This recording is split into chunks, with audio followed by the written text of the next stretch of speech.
listening? Damn.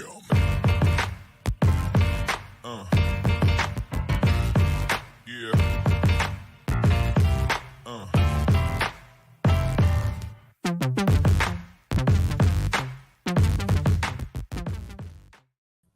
Hello and welcome back to another episode of the Damn Podcast. I am your host, Angie Machado, publisher of BeaverBlitz.com. Joined with me, as always, is Beaver Blitz beat writer Jake Hedberg. Jake, it's a Wednesday. We typically do this on Monday. Had a few things pop up that we couldn't change. How are you doing this fine Wednesday? I mean, I'm doing great. Parents' weekend is this weekend, so I'm super excited. It should be a fun game. I'm imagining Research is going to be rocking, so I'm pretty stoked. Yeah, I mean, what's the buzz around campus? I mean, you were around for the Utah game, which was crazy. Does this have similar level buzz, more or less? What's your thoughts so far? Yeah, I really think it has more. Oregon State's coming into this game 5-1 rather than 3-1. They've already knocked off the top 10 team, and now they have the chance to take down another top 25 team in front of the students and all of the Oregon State fans. Yeah, so it's not only just family weekend, parents weekend, dad's weekend. I've heard it all the above. Is it kind of dad's weekend, or are there a lot of moms that show too? Greek life, it's technically dad's weekend, but throughout the school, it's family weekend. Okay. I mean, everything works.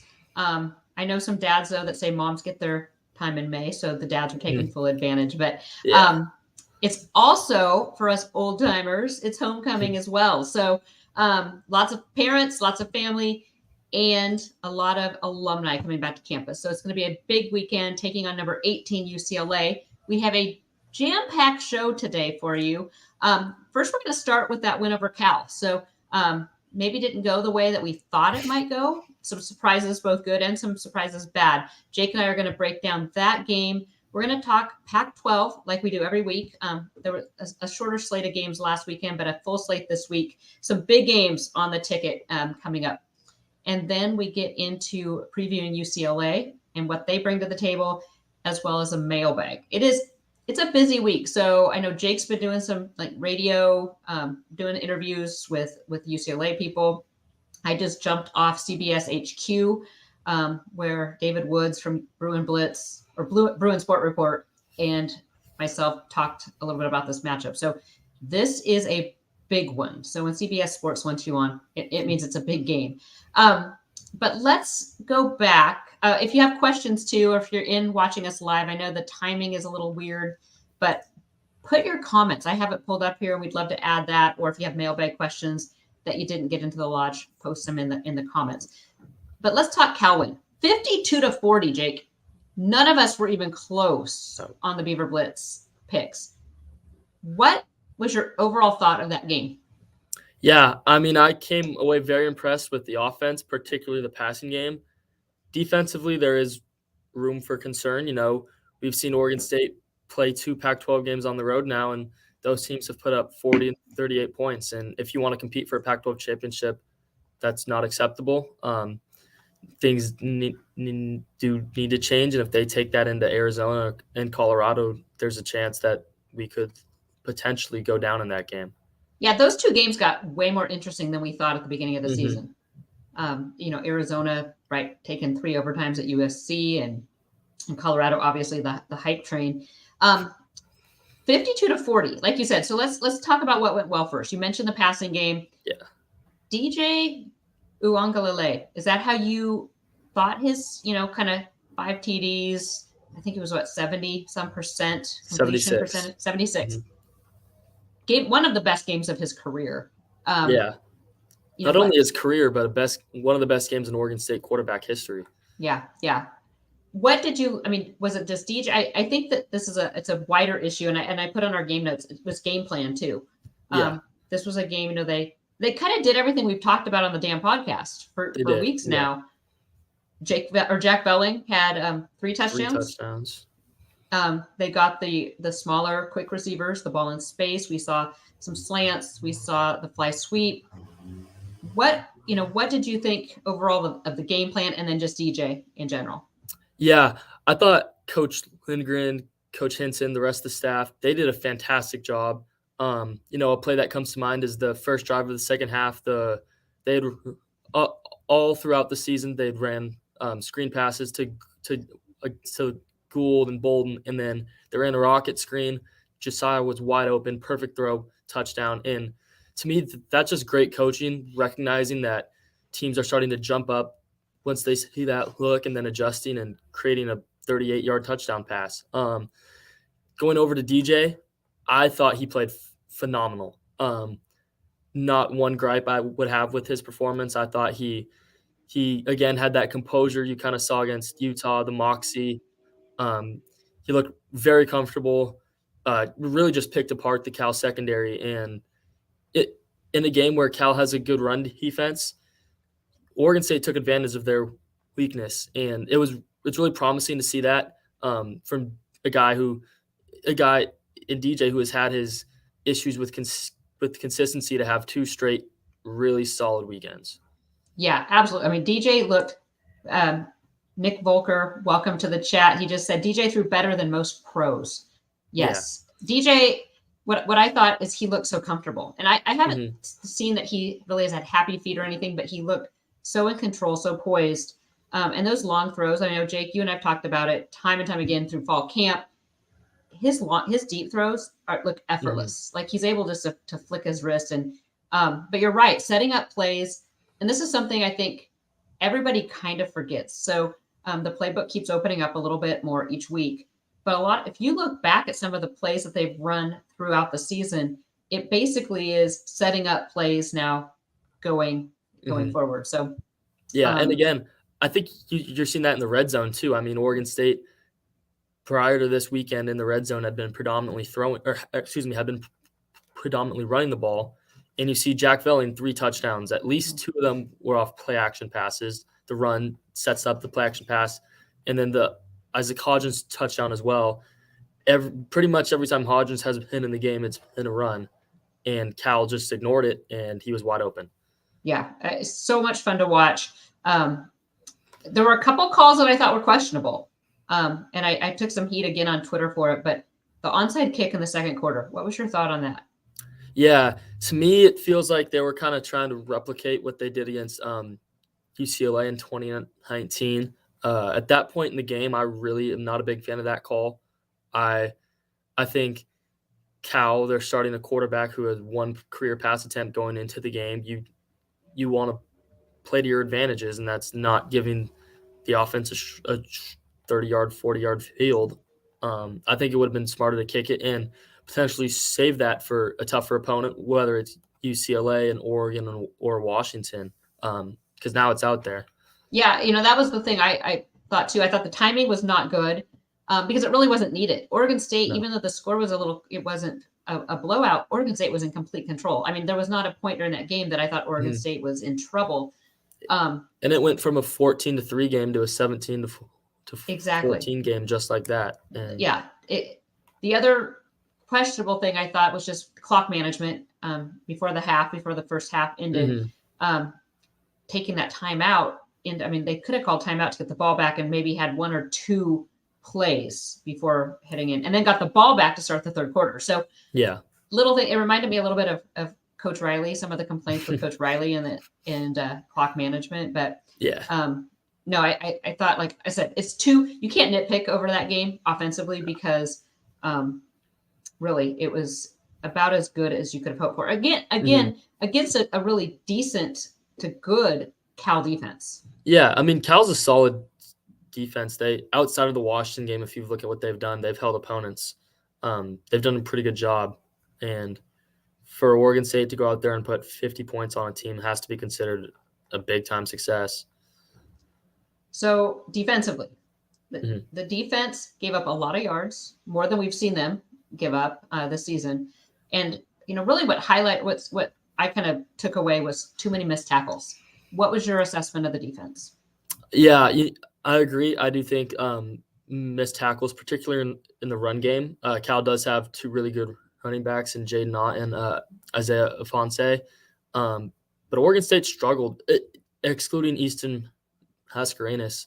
Guys had a tough time bringing down those Cal backs. And Oregon State still plays some tough running backs. So if that doesn't get fixed against teams like Oregon with guys like Jordan James and the Bucky Irving kid, then it could be longer days, and that's something that needs to be fixed.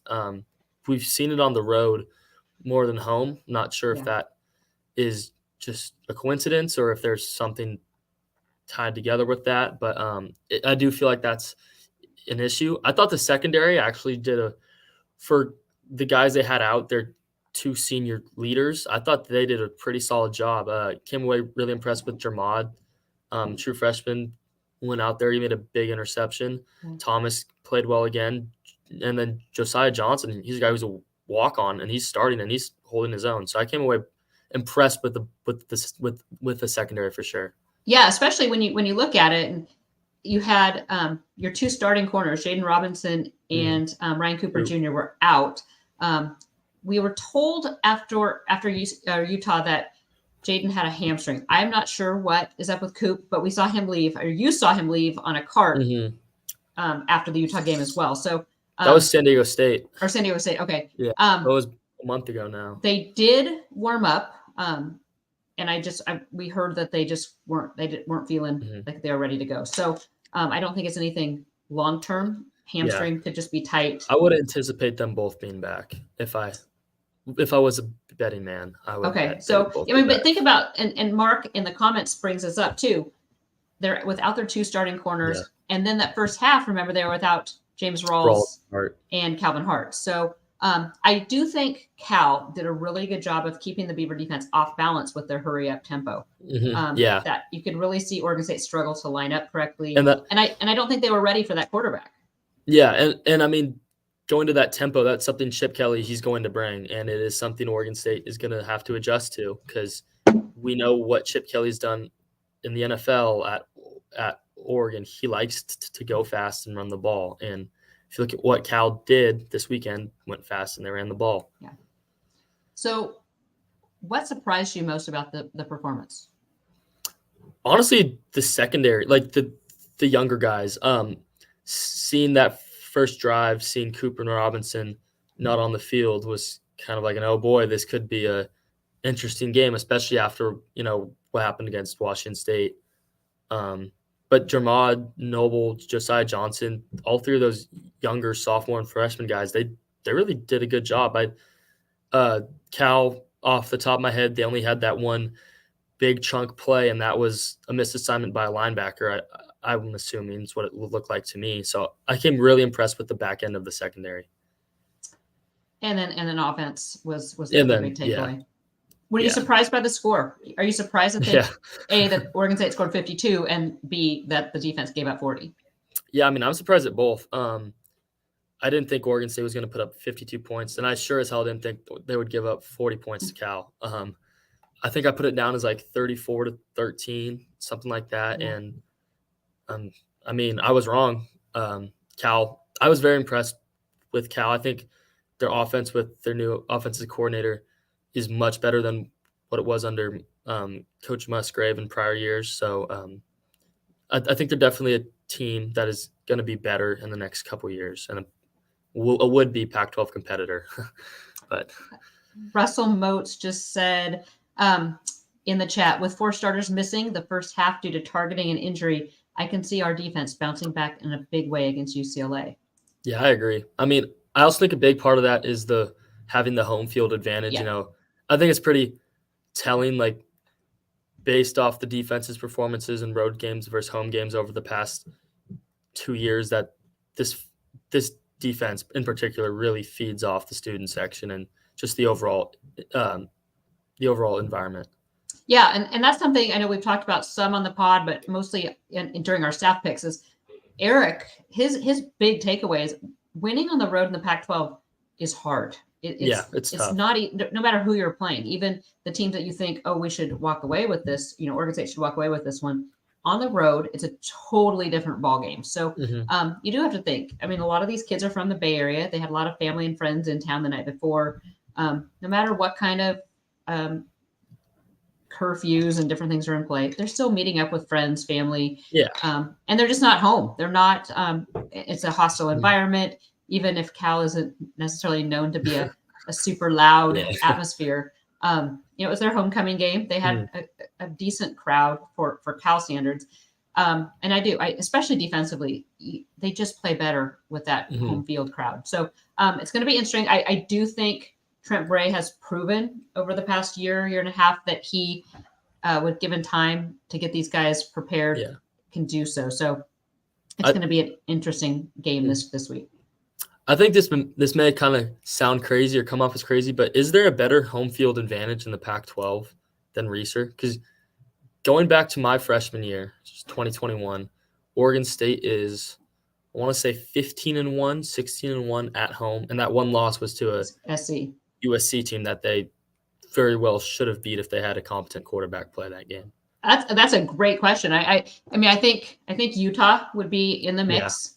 Yeah, that's a good one too. For a student section, but I think especially with the new side of Reser open, I do, and I think the student section, Oregon State. Yeah, I think there's a clear top four besides Oregon State, Utah, Washington, and Oregon. I think those are the toughest places to play, which it's kind of funny if you would looking at Oregon State in the start of the Jonathan Smith era and the Gary Anderson era, that with the fan base turnouts for games not being what it should be to now having such like a loud and hostile environment, and it really does help win them games.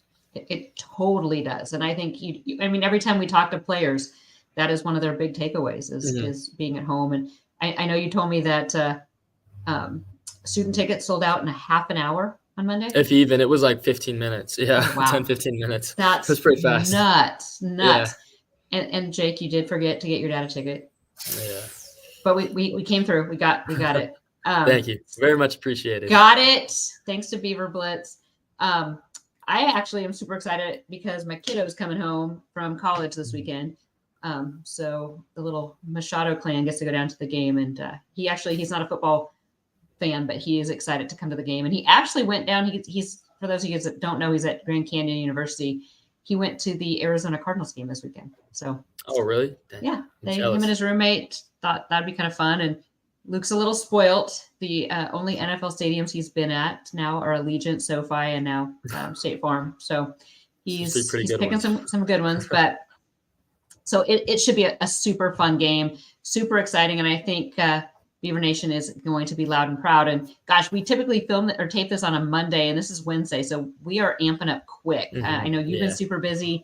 You've had a chance now to hear from all the coaches that we hear from during the week and the players. I know they're amped up. So if you haven't watched the interviews from the week, make sure to head to Blitz or our YouTube channel. So they're in both places. And then Jake's also been working with the guys over at Bruin Report to get all the latest leading up to this week. So much going on at Beaver Blitz right now. If you're not a member, definitely join, because this is such an important time. Big visitor list coming in this weekend. Very big.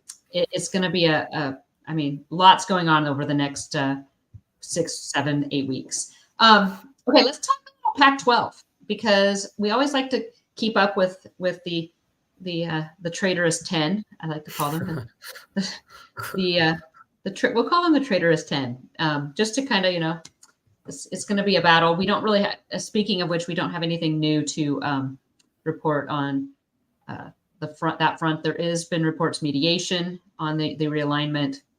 There's mediation between the Pac-10 and the Pac-2. And then it sounds like November 14th, there is the trial set for, for a little more clarity. So stay tuned to that. Okay, week that was. It was, like I said, a small slate of games for the Pac-12. Start off with number 13, Washington State, 17, UCLA 25. UCLA beat them in the Rose Bowl. Pretty close game. What were your thoughts on that one? Yeah, I thought the Bruin defense just shut down an explosive Washington State offense. I don't remember the exact yardage total, but I want to say that the Bruins had a 250 to 300 yard gain on them. And to me, that was it was interesting to see after how well Washington State did against the Oregon State defense for UCLA to go out there and completely shut them down. It's concerning. Maybe this defense isn't as good as we thought it was after the first 3 games and the Utah game as well. But overall, I thought it was a big win for the Bruins, and I do think you're starting to see the Pac-12 kind of do Pac-12 things and start to cannibalize each other, and that's going to continue this weekend as well. So yeah. So what was interesting about that game was, so UCLA, their one loss is to Utah. Washington State's one loss is to UCLA, and Oregon State's one loss is to Washington State. So this weekend is huge, right? So, and in the tiebreaker type scenarios, this is a big one. But what I saw, so when I think back to Oregon State, Washington State, I think Oregon State had a half where the defense played poorly, and I think Washington State and Cam Ward played out of their minds, like perfect game type. What I saw against UCLA is Washington State played a little more pedestrian, did not have an offense like we maybe saw. And that's what, we talk about all the time about, just having some lucky bounces too. So some days you bring your best game, some days you don't. That was a big one though. I just felt this week's going to be so telling to find out, is Oregon State's defense maybe not as strong as we thought. So it is going to be a big one. Colorado beat ASU 27-24. Is ASU better than you thought? Arizona State's team that really confuses me. They got blanked by Fresno. Yeah, they got blanked by Fresno, but they go out there and they don't hang with USC, but they keep it somewhat competitive. They go out there and hang with Colorado. They almost win that game. To me, it's probably the team I'm most confused about in the Pac-12. It's almost like they're up and down. Like there's some weekends they look god awful, and there's some weekends where they're competing against better teams in the Pac-12. For me, another takeaway from this game was Colorado is not what we expected, and I think that's proven to be the case after the Oregon loss and the USC loss. If you look at how TCU's doing, they're 3-3, lost to West Virginia. You look at how Nebraska's doing, it's Nebraska, it's a dumpster fire. If you look at Colorado State, they're not really a great team.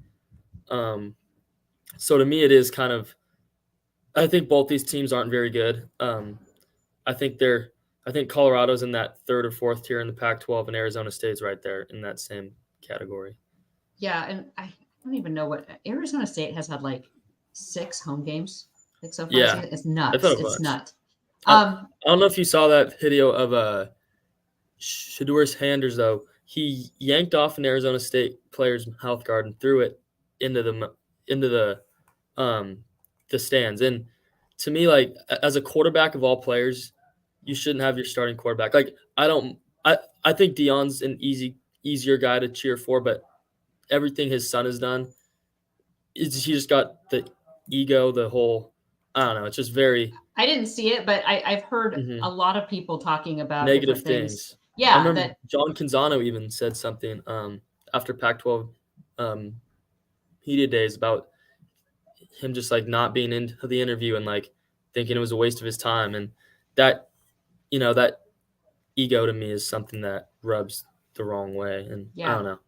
And it could affect him later on.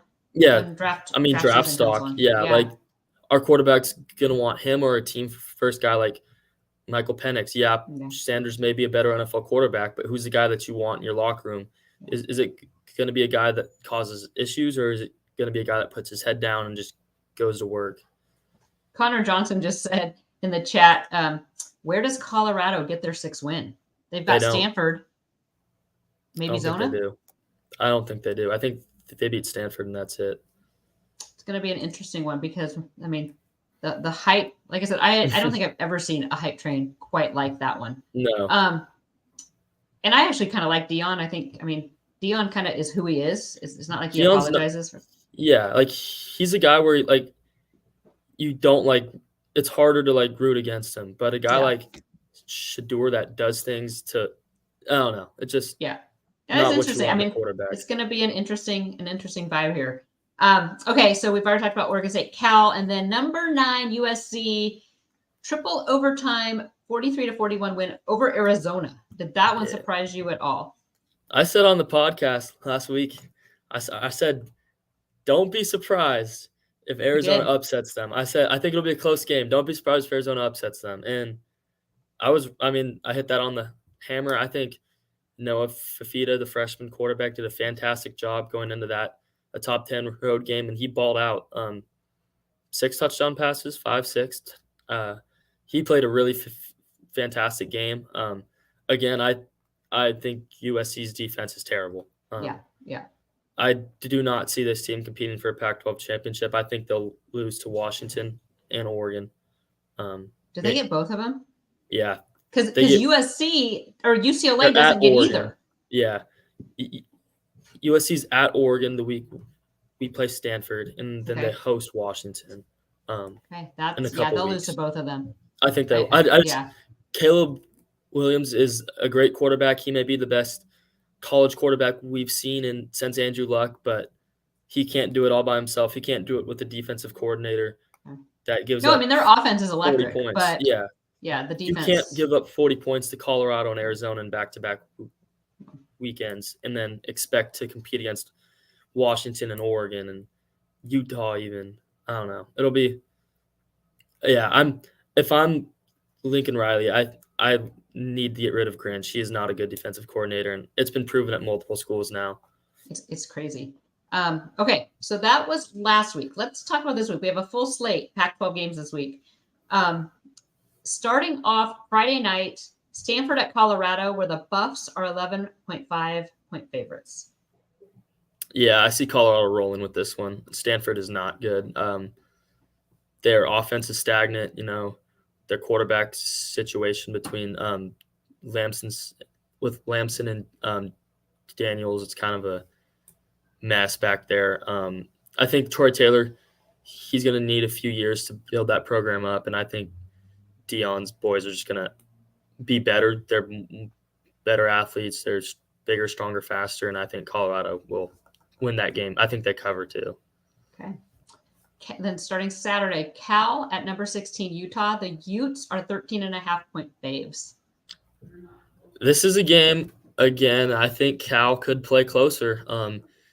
Utah, Rising still a question mark. Brent Keithy's still a question mark. I'm assuming they're not going to play because at this point I haven't heard anything that says they're not going to. I think Cal covers this game for sure, 100%. I think they found their quarterback with Fernando Mendoza, and they've got 2 really good backs, and this is a Utah team that can't really throw the ball. And I do think Utah's going to win the game just with that environment, playing it at Rice-Eccles. It's going to be tough for any team to go out there and win, but I do think this will be a closer game than what people may think. Okay. Arizona travels to the Palouse to take on number 19 Washington State, and the Cougs are 8-point favorites. What are your thoughts there? Yeah, I'm excited to watch this game on Sunday. I was hoping I would be able to watch it on Saturday, but I'm not going to be able to. I'm a little bit interested in Arizona's decision to go back to Jaden DeLora as the starter. Me too. To me, you've got a hot hand. You've got a guy who's thrown 8 touchdowns in 2 games, and he's led you to 2 one-score games against 2 top 10 teams. And Jaden DeLora, he's used to play for Washington State, didn't leave there on the greatest terms at all. I think it'll be an emotional game for Jaden DeLora, and I could see it being a game where he makes some costly mistakes. If I'm Jed Fish and that coaching staff, I'm going with Noah Fafita, but I think Fafita's been the hot hand, like you said. I think he's been better too. Yeah. Just in general, he hasn't made the mistakes that Jaden DeLora has. I mean, do you look at his game against Mississippi State? He threw 4 picks, I want to say. It is a little bit of a head scratcher. I think Washington State wins this game. I'm going to stay away from the spread on that one because, there's a whole. I don't really feel confident enough in the touchdown spread to make a choice there. Number 10 USC at number 21 Notre Dame. Irish are 3-point favorites, so basically they get the home field. Yeah, I'm going Notre Dame in this game. I think Sam Hartman is the best quarterback USC will have played this year. I think Audric Estime is the best running back SC will play this year. It's also the best defense they'll play against this year. They haven't really faced any tougher defenses. And I like Notre Dame to win this game by a touchdown or 2. I think they jump out early. They got the home field advantage. Hartman has a really good game and picks apart the Trojans secondary, and Okay. I wouldn't be shocked if Grinch gets fired after this game. Really? Okay, there you go. Kind of a bolder take, but Jake's hot takes right here. We'll see if you're right come Monday. Okay, so we're going to go back now to number 8, Oregon, at number 7, Washington. Huskies are 3-point favorites. College game day is in Seattle. Oregon State, or the Damn Flag, if you're not following the Damn Flag on Twitter, Oregon State now has a account. Fellow Beaver Blitzer started an account for the Damn Flag to run alongside Old Crimson. Got some fans going up to wave the flag next to Old Crimson. I hope we see lots of orange and crimson up there. Oregon State or Huskies are 3-point favorites. How do you see this one playing out? Yeah, I'm very excited to watch this game. I'm going to have my eyes glued to the television. Two high-powered, explosive offenses. I think Washington is going to win the game by a field goal. I think it's going to be a really close game. I just feel like the home field advantage. If this game wasn't Eugene, I would take Oregon. But it being in Seattle, I'm going to take Washington. And I think this very well may be a preview of the Pac-12 championship game. Okay. At this point, I think these are probably the two top teams in the Pac-12. Two explosive offenses with senior quarterbacks and really good defenses. Oregon has a really strong secondary. Washington has a really strong front seven, and they have a good secondary as well. I'm really excited. It's going to be a great game to watch. So Dad's in town. Are you and Dad gonna watch this game, or you gonna have to watch it Sunday? I'm gonna watch it. I don't know. Okay. Don't know what Dad's doing, but don't know what Dad's doing, but I'm watching that game. No, it's a 12:30 kick, so we'll watch part of it before we head down to Corvallis from Portland. But huge game, huge implications. I think Washington just is better across the board. So I think home field. It's going to be a good one though. There is. We just found out about this. There is going to be a quarterback, high school kid visiting Oregon State this weekend. So keep an eye on that. There's going to be a lot. There's a couple corners at their top of Oregon State's list from Florida coming out as well. So yes, we'll have the full rundown. Brandon Huffman just texted me that he will have a full rundown on Beaver Blitz on Friday. Because sometimes some guys get at it, but it's going to be a big time crowd, big time group of visitors. So definitely tune in there. We're going to take a quick break for the podcast side of things. We'll be right back because then we're going to break down UCLA at Oregon State.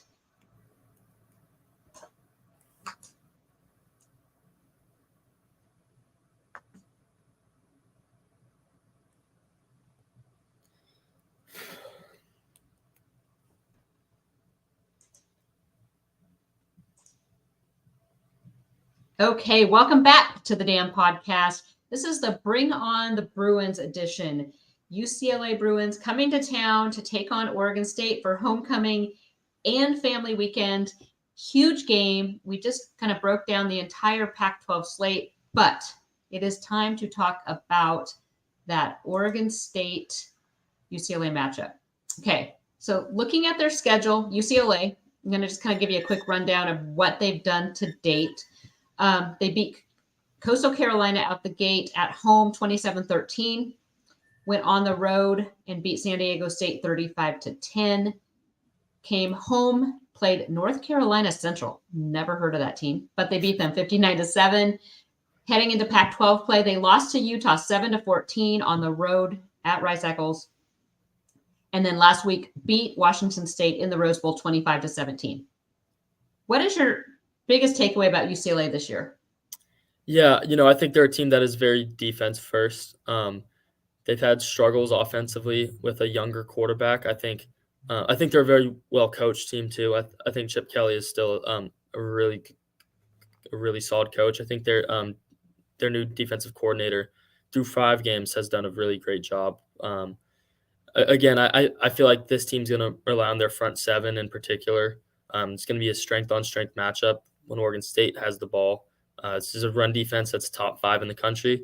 They give up 64 yards per game, which is really good. Granted, they haven't really faced any running backs as good as Dame or Fenwick, quite frankly. So I think this is it's going to be a tough test for Oregon State, but I think it's one that they can win. Yeah, so I think that is the hugest thing. First of all, I haven't seen a UCLA defense this good in a long time. No, I can't remember the last Bruin defense. And so that's gonna be. But I do. We were just talking with David Woods for CBS Sports HQ, and he brought up a really good point because I said that the trenches, and you can say a game is won or lost in the trenches every week, but like he said, this is an Oregon State offensive line that is elite. We're not talking just good. This is an elite offensive line versus US or UCLA's strength, which is their defensive front seven. That battle is going to be epic. Do you see them just basically standing each other up for, make a play here, stop a play? Yeah, I mean, I think it'll be very much a chess match back and forth. Both these teams have future NFL potential starters in their front sevens or offensive line. I think there's going to be a ton of scouts. They have a pass rusher, Washington transfer, Latu, I think that's how you say it. Yeah. And that is going to be the toughest test that Josh Gray and Tolly have faced all season. And it's going to be a good chance for those two to show NFL scouts what they can do against a guy that's going to potentially be a first-round draft pick. Yeah, that guy's a beast. Huge. Pound for pound, he might be the best pass rusher in the country. Yeah, no, I think so. UCLA, though, is still going to try to spread the ball out offensively. That has kind of been Oregon State's Achilles heel for years now. How does Oregon State stop this spread attack that Chip Kelly's going to want to run? Yeah, I think what they have to do is make Dante more uncomfortable.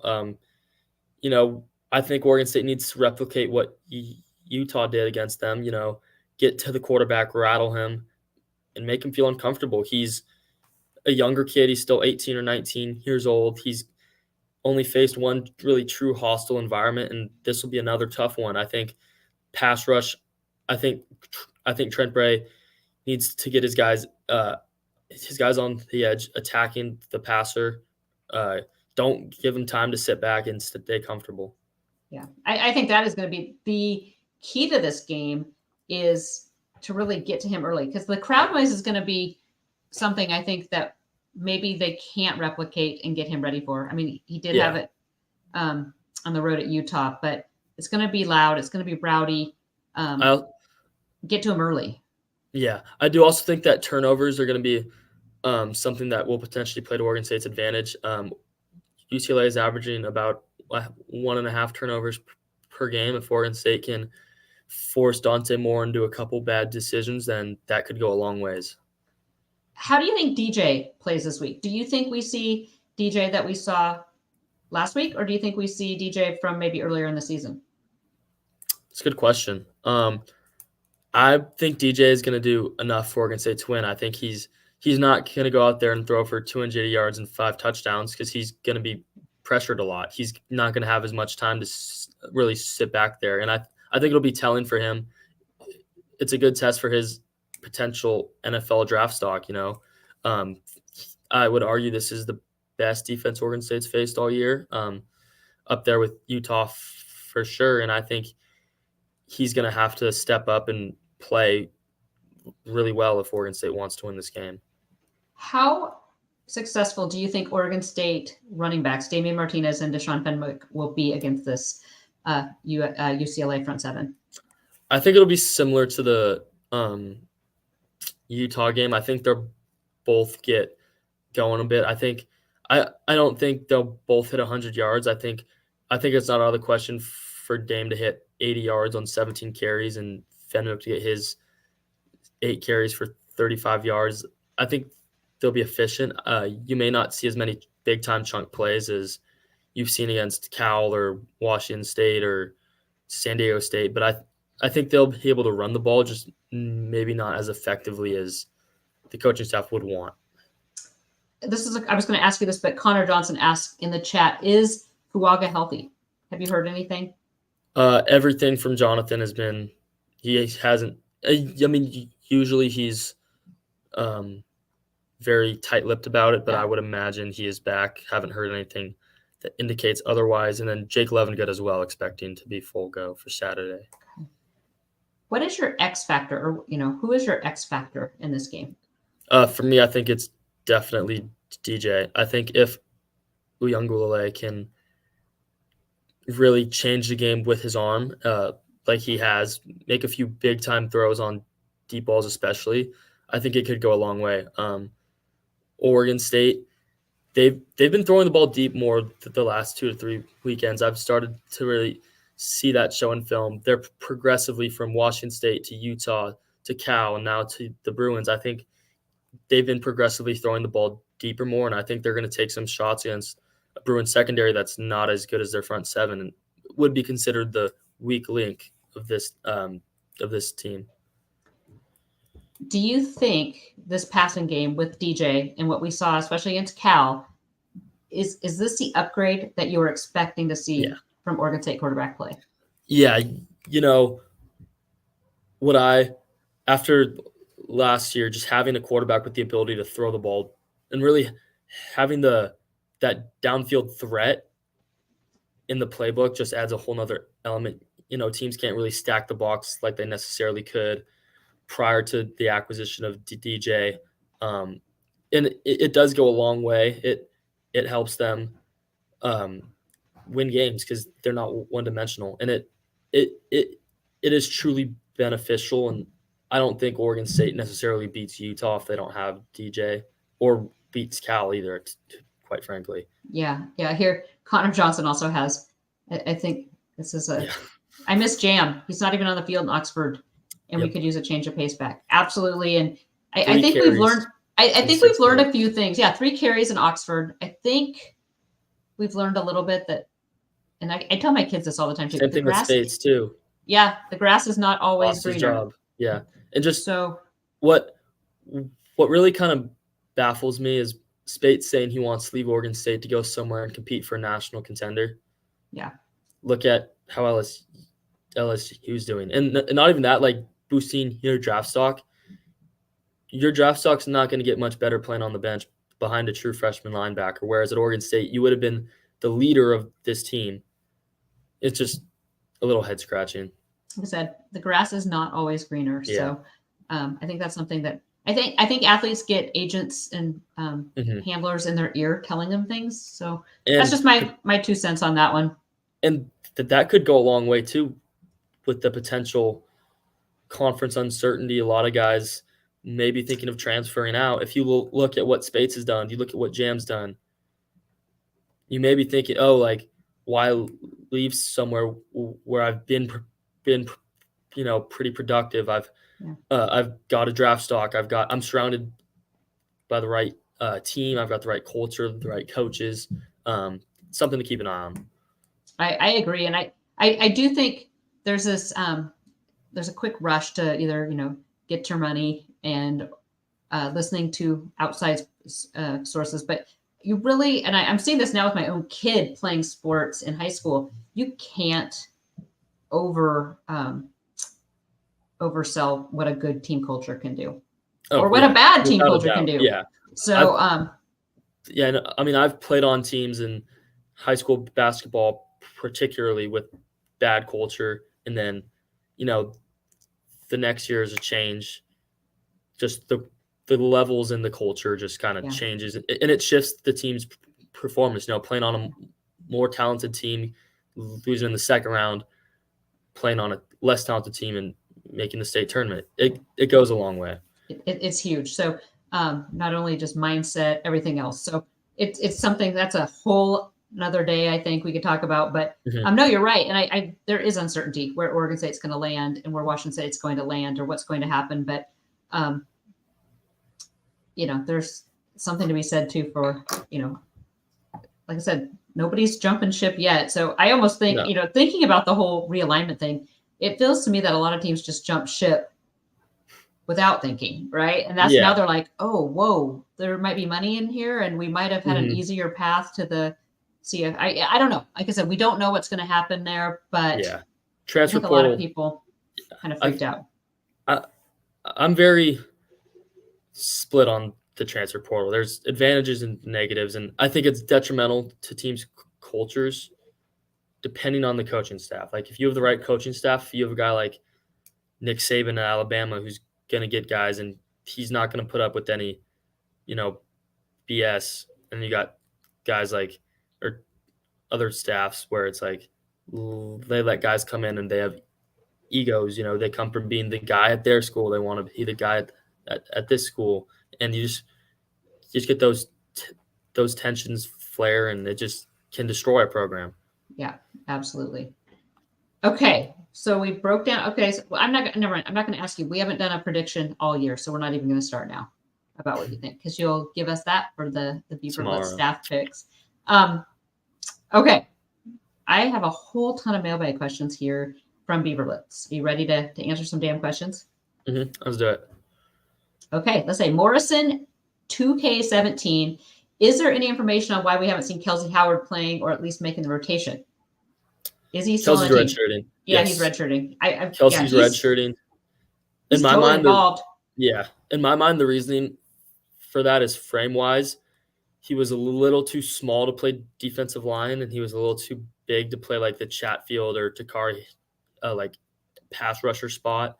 So I think they're getting him in the weight room and trying to either slim him down or boost him up for 2024. Yeah, and he has been Scout Team Player of the Week several times already. He's still very involved. He's super involved. He's not upset. He's a team first guy. He's very much a team first player, and I you're right. Just it's a weight issue. Yeah, that's kind of like it's not a negative weight issue. It's just he's kind of a tweener right now. They're still trying to figure out what they want with him. Yeah, I haven't heard which way he's going. I haven't either. If I would imagine edge. That's who he was recruiting. Yeah, I still think he's an edge guy too. Yeah. Okay, Go Beavs. Oh wait, he was just answering that question. So Reeser Beav 23. If OSU and Washington State gets the financial windfall from the Pac-12, who could be added to rebuild the conference to bring maximum value? Yeah, really, I think if they do this, they will kind of go all over the country, kind of take a best out of the group of five. Teams that come to mind immediately, just in terms of TV market, San Diego State, Tulane, South Florida, See, UTSA. I disagree. They have been so vocal about keeping it West Coast and keep looking out for student athletes. Yeah. I think this is what I think. If this happens, Oregon State, Washington State, they've already been working with the scheduler guy to schedule. They cobbled together the best schedule they can for 2 years. In 2 years' time, this is all going to crumble again, right? I could totally see. I mean, Big 12 might be, falling apart. I mean, who knows what's going to happen? But what I see happening is teams like Utah, ASU potentially, who kind of seem to be having a little buyer's remorse right now. Anyway, maybe looking to get back and do some West Coast. So maybe you get Cal and Stanford back. Maybe you get Utah, ASU, maybe in Arizona, and then maybe you pick and choose from maybe a Boise and a San Diego, and keep Fresno. A West Coast, another Pac-10. Maybe you go Pac-10. I would much rather have it be a Pac-10 than a national thing. But I do think if Oregon State and Washington State stay as a Pac-2, if this works in their favor, I see them scheduling some Power 5 teams to get strength of schedule up. Notre Dame, getting some decent, guys that want some games in there. You go that route. It's not going to be easy sledding, but I could see it working out because I do think this whole realignment is still moving in a totally crazy direction. And in 2 years' time, it's going to be a completely different landscape. Greatest football memory of all time? For me? Oh, boy. Like playing or? Reeser Beam 23 just says, wants to know your greatest football memory of all time. You think about it. I'll go with mine because you weren't even born for mine, but my greatest football memory of all time was 1998 Civil War. Best game I have ever been to in person. It was unreal. The electricity around that stadium and the feeling for an Oregon State fan base that for too long, I think, felt like they were out of it. And they actually, at that point, you felt like, okay, we've got a shot. Okay, do you have one yet? Yeah, so for me, last year's Civil War, me and my dad had sideline passes. So just like being on the sideline for that game, like the entirety of the game, and seeing like the energy in the stadium kind of build up from the 31-10 to the blocked punt or the drop snap on the punt to the Jaden Grant tackle for loss to the Isaiah Newell touchdown run or the Ben Branson, whichever one it was, then to the fourth down stop. It was really crazy to see a stadium turn from like dead as a doornail and even on the sideline too, quite frankly, for it to be like guys down to really the loudest I've heard a Reeser, and it was half empty. Yeah. So that probably takes the cake as the coolest moment, at least through Oregon State. It was a good one. Andy Baseball wants to know what happened to Olu Omadasho. I'm totally butchering that last name. Yeah, he's played on special teams now. Yeah, the last 2 games. So he didn't play at all the first 4 games, and I just think he's got experienced guys who've been in the system, and Stover, McCartan, Chatfield in front of him. He's also a little shorter. He's 6'2", where the rest of those guys are all about 6'4", 6'5". I think they're slowly trying to build him up. Special teams, I think, are going to be more of a normal thing for him to try and at least get him on the field because he is a really talented player. WH1, who, if you don't know, he has actually been the guy getting the flag waving going on game day. Said, given the UCLA and UW games will both be on major network, if OSU stays ranked, is there any plan by the athletic department to bring back as many of the great athletes in sports that have been at OSU over the years to appear as a group at halftime to support in keeping OSU a Power 5 program? Brings back a lot of names. Yeah, you get like a Rutschman, a Gary Payton 1 and 2, College World Series teams, Fiesta Bowl team, Chad Johnson, Ezra Tualo. Oh, he goes, Rogers, but I mean, it would be pretty impactful. Yeah, I think it would as well. I think that's a great idea for sure.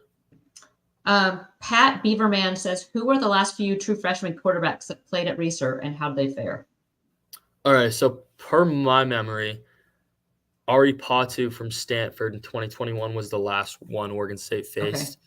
Okay. He was 50% completion percentage, threw for like 50 yards, a touchdown, and a pick. Oregon State won that game. It was the first game of the Trent Bray era as defensive coordinator, Parents Weekend, my freshman year.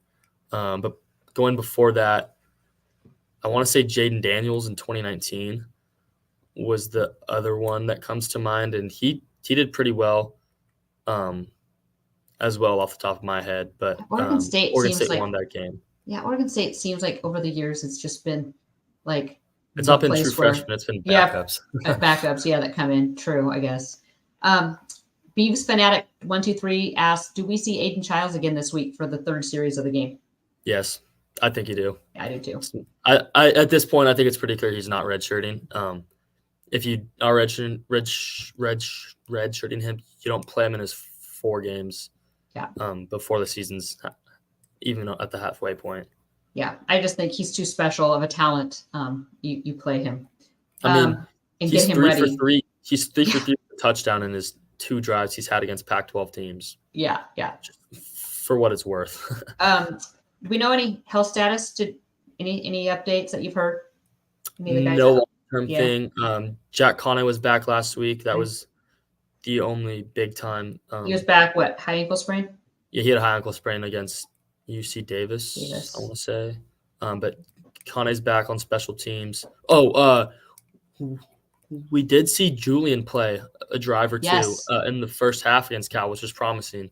Didn't see him at all in the second half, but slowly starting to get back to his point, or starting to get up back to where he was. I was watching the game and I was like, is that number 7? And I was like, that is number 7. And it was Julian. So it's promising to see him get some meaningful time rather than just blowout time. Yeah, because we've been seeing him kind of at the tail end of games. So that was super positive to see. Yeah. Hopefully he just can continue to build confidence on that knee. Beaver Billy wants to know, on a scale of 1 to 10, is there any chance DJU is back in Corvallis next season? I mean, he does have another year. I'd say slim, 2 or 3. I doubt it, but no, there's always a possibility. There's always guys that you don't think are going to come back that come back, and I think that quarterback battle would be really interesting to follow in spring ball if he does decide to come back. But I'm expecting him. He's been in college for 4 years now. I'm expecting him to move on after this season. I think he's already graduated. He has, yeah. Okay. Mr. T. Great. This is actually something Eric and I were talking about in the car yesterday. It's a good one. It's 2029, and all of the teams that left the Pac-12 would like to come back. Who gets in, and what are your terms? Who gets in? I think Utah gets in for sure. Okay. Arizona State. Okay. Colorado. Okay. For me, it's hard for the Big Ten schools in particular. I agree. Because they kind of were the ones that created this whole mess. Well, yeah, and it did start with USC and UCLA. Yeah. And then Oregon and Washington were the nail in the coffin. Both. And I if they do come back, I don't think Oregon State and Washington State would be too thrilled about that. And frankly, I don't think you need Cal and Stanford, to be honest. I don't either. Yeah. Like, what do they add athletically? I'd rather they're snobs. Sure, I mean, sure, snobbery. they add the academic standard, but give me like a BYU or a Baylor or a Texas Tech or TCU. Okay, would you take BYU and Baylor over Cal and Stanford? Because Cal and Stanford were always the naysayers. 1,000%. I too. 1,000%. I don't know if you saw this yet, but during Pac-12 Media Day today for basketball, it was reported that from Matt Prem, I think, that Tinkle and Altman want to play once a year, regardless of the conference thing. And for me, that's kind of a big thumbs down. I don't see a reason why we play them. I would, I just thought that was interesting. I'd say, I can't say what I would say right now because this is a family-friendly podcast. Lips are sealed. Can't use the language that I would probably use if Altman asked if we wanted to play. So I agree with you, and I would take BYU and Baylor like in a heartbeat over. I would too. Yeah. Over Cal and Stanford. I feel like culturally they fit in more with Oregon State and Washington State than Cal and Stanford. So would you let USC and UCLA back in? No. Okay, you're going to play hardball. How about if you let those Big Ten defectors in, but they have to come back? They have to pay come back at a smaller entry share. fee and then come back at a reduced share. Yeah, sure. You can come back for 30,000 or 30 million, while the rest of us are making 60. And that's a great question. We're going to pose that in the lodge because I do want to hear that's a great one. If the defense plays against UCLA like they did Cal, can Oregon State still win the game? No, but I don't think the defense will play that bad. I just think being at home field will be too much. Okay. Let's see here. We have a bunch here. We're almost out of time. I think there's a few in the chat too. Okay, let's see. Is Jordan Pope? This is Connor Johnson. Thank you for all your comments and questions. Is Jordan Pope the best Pac-12 point guard? Okay. I'm going to catch some heat for this one. But my childhood friend and high school point guard is a freshman at Oregon, Jackson Shelstad. He was a 5-star recruit, and got to go with him just because I've known him my whole life. He's a freshman. He hasn't done jack squat. He's going to be an NBA player. He's better than Peyton Pritchard ever was. Like I might catch some heat for that one, but okay. So one more. Jackson. Big Z132 asks, what do the Beavers need to do to deal with the speed Chip Kelly wants to play with? That's a good question. Again, I think making Dante more uncomfortable, don't let him get into a groove, will be big. If he gets comfortable and he kind of finds his rhythm, then it could allow him to make throws he wouldn't necessarily make if he was, pressured and uncomfortable and jitterish. So just getting that pressure is going to be big for Oregon State's chances. Bring the heat is what you're saying. Yeah, definitely. Bring it. And bring the noise, Beaver Nation. Yeah, Jake and I loud. will be Be on the loud. sideline prior to the game.